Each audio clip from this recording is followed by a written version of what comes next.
Assalamualaikum warahmatullahi wabarakatuh. Selamat pagi, siang, sore, dan malam. Perkenalkan, saya Susi Rianti dengan NPM 170910210016 dari Prodi Administrasi Bisnis PSDKU Unpad Pangandaran. Di sini saya akan menjelaskan secara singkat mengenai apa itu industri kreatif dan salah satu subsektor di dalamnya yaitu ada subsektor film, video, dan fotografi. Yang pertama ada pengertian dari industri kreatif, di mana industri kreatif adalah industri yang mengandalkan keterampilan, talenta, dan kreativitas individu atau kelompok untuk meningkatkan kesejahteraan dan menciptakan lapangan kerja. Nah, dalam industri ini, eksploitasi dan pembangkitan daya cipta serta kekayaan intelektual menjadi fokus utama dengan menghasilkan produk atau jasa yang memiliki unsur desain kreatif. Nah, salah satu di antara 17 subsektor industri kreatif, yaitu ada subsektor film, video, dan fotografi. Nah, selanjutnya saya akan menjelaskan mengenai ruang lingkup yang ada pada subsektor film, video, dan fotografi. Yang pertama ada tahap kreasi, di mana tahap kreasi melibatkan proses pengembangan ide, penulisan skrip, pengembangan konsep visual, dan perencanaan produksi. Ini adalah tahap awal di mana ide-ide kreatif dikembangkan dan dipadukan untuk menciptakan konsep cerita yang kuat dan konsep visual yang menarik. Nah, di dalamnya melibatkan tim kreatif yang termasuk penulis skenario, sutradara, dan desainer yang berkolaborasi untuk merancang visi artistik dari proyek tersebut.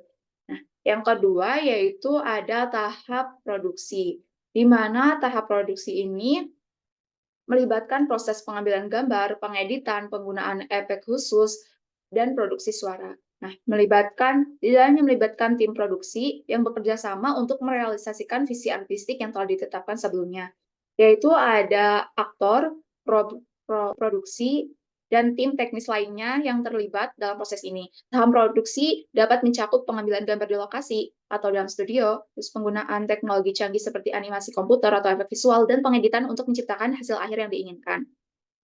Selanjutnya ada tahap distribusi, di mana tahap distribusi ini setelah film, video, dan fotografi selesai diproduksi, eh, tahap distribusi dimulai, di mana distribusi melibatkan penyebaran dan penayangan karya kepada penonton melalui berbagai saluran. Ini bisa meliputi perilisan di bioskop, penayangan di televisi, distribusi melalui layanan streaming, penjualan DVD atau Blu-ray, dan platform digital lainnya.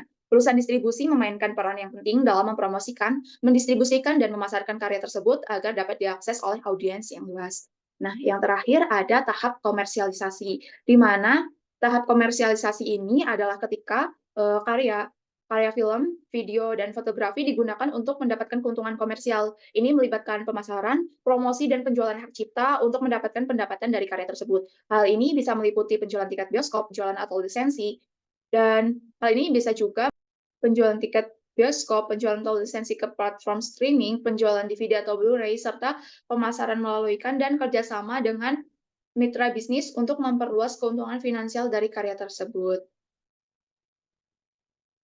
Selanjutnya yaitu ada potensi dari subsektor industri kreatif, film, video, dan fotografi, di mana potensinya sangat besar dengan perkembangan teknologi dan permintaan yang terus meningkat terhadap konten visual. Potensi subsektor industri kreatif, film, video, dan fotografi diperkirakan akan terus berkembang dan memberikan peluang bagi para kreator dan pelaku industri untuk menghasilkan karya-karya yang inovatif dan menguntungkan secara ekonomi.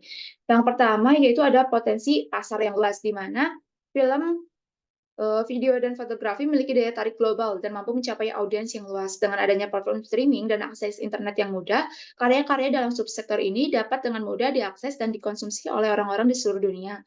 Selanjutnya ada kreativitas tanpa batas. Industri ini memberikan kebebasan ekspresi dan kreativitas yang tinggi. Dalam subsektor ini, ide-ide baru dapat dikembangkan dan diwujudkan dalam bentuk visual yang menarik dan unik. Hal ini memberikan peluang bagi para seniman dan kreator untuk mengeksplorasi imajinasi mereka dengan cara yang inovatif.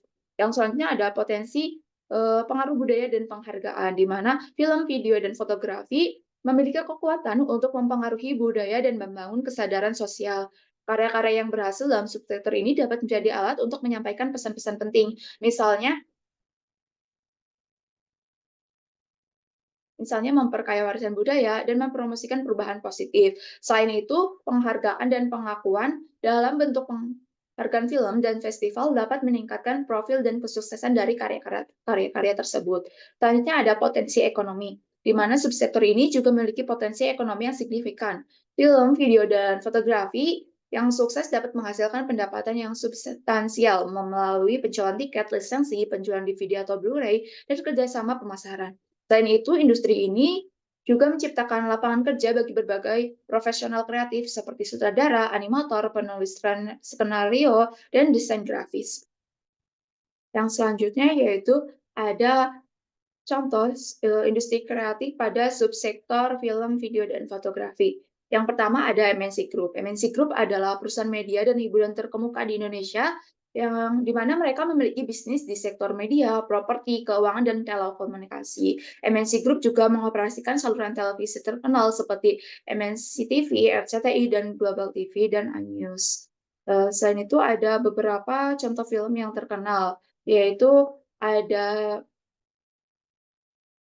film Upin Ipin, film Kiko, dan film Ikatan Cinta. Nah, selanjutnya ada Walt Disney Studio. Walt Disney Studio adalah salah satu studio film terbesar di dunia yang mencakup produksi film, animasi, live action, dan film keluarga. Nah, mereka telah menghasilkan film-film populer seperti The Lion King, Frozen, dan Marvel Cinematic Universe. Selanjutnya juga ada Netflix, di mana Netflix adalah platform streaming terkemuka yang menawarkan beragam konten video termasuk film, serial, dan dokumenter. Mereka juga memproduksi konten asli yang sukses seperti Stranger Things, The Crown, dan Bird Box. Ada juga beberapa contoh lainnya seperti YouTube, Pixar Animation Studio, dan DreamWorks Animation. Cukup sekian pemaparan dari saya. Assalamualaikum warahmatullahi wabarakatuh. Semoga bermanfaat.